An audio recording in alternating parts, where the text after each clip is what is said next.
ज्येष्ठ अमावस्या वर्ष की सबसे प्रबल अमावस्या है जिसमें कर्म ऋण हटाना, पितरों को शांत करना और शनि दोष निवारण जैसे चीज़ों को किया जाता है। ज्येष्ठ अमावस्या की आध्यात्मिक कथा इस प्रकार है।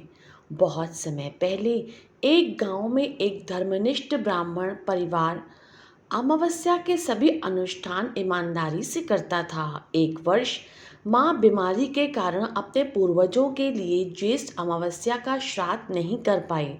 उस रात उसके पूर्वज उसके सपने में आए और उसे याद करने की विनती की। उन्होंने चेतावनी दी कि स्मरण के बिना उनकी आत्माएं पीड़ा में भटकती रहेंगी। जागने पर उसने जल्दी से भोजन तैयार किया और तिथि बीतने के बाद भी भोजन, जल और प्रार्थना की। चमत्कारिक ढंग से उसके पूर्वज फिर से प्रकट हुए, इस बार मुस्कुराते हुए उसे और उसकी पीढ़ियों को धन और शांति का आशीर्वाद दिया। यह ज्येष्ठ अमावस्या पर एक भी सच्चे अर्पण की शक्ति का स्मरण बन गया। शनिदेव के जन्म से जुड़ी एक पौराणिक कथा के अनुसार शनिदेव भगवान सूर्य व उनकी पत्नी छाया के पुत्र हैं।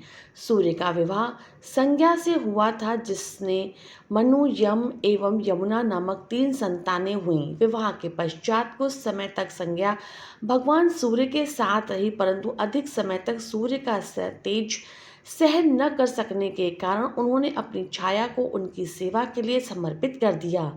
इसके बाद कुछ समय के पश्चात छाया के गर्भ से शनि देव का प्रादुर्भाव हुआ।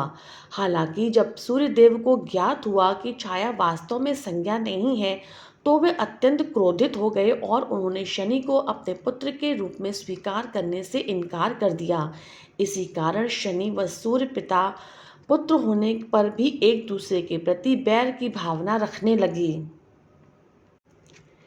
ज्येष्ठ अमावस्या पर शनि जयंती के अलावा उत्तर भारत में स्त्रियां अपने पति की दीर्घायु के लिए इस दिन वट सावित्री व्रत का पालन भी करती हैं। विशेष रूप से सौभाग्यवती स्त्रियां इस पर्व को मनाती हैं। हालांकि ये व्रत कुमारी स्त्रियां भी कर सकती हैं। इस दिन स्त्रियां वट अर्थात बरगद के वृक्ष की पूजा करती हैं।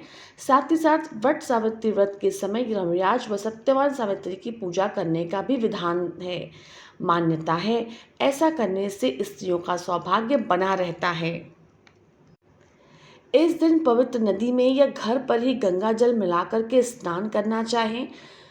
ब्रह्म मुहूर्त में उठ करके पवित्र स्नान अवश्य करना चाहिए। काले तिल, जौ और कुशा घास मिश्रित जल दक्षिण दिशा की ओर मुख करके अर्पित करें। तर्पण करते समय ओम पितृ देवाय नमः का जाप अवश्य करें। शनिदेव की पूजा करने के लिए पीपल के वृक्ष के नीचे सरसों के तेल का दीपक अवश्य जलाएं। काले वस्त्र, काले तिल, सरसों का तेल अर्पित करके जप अवश्य करें। ओम शम शनिचराय नमः।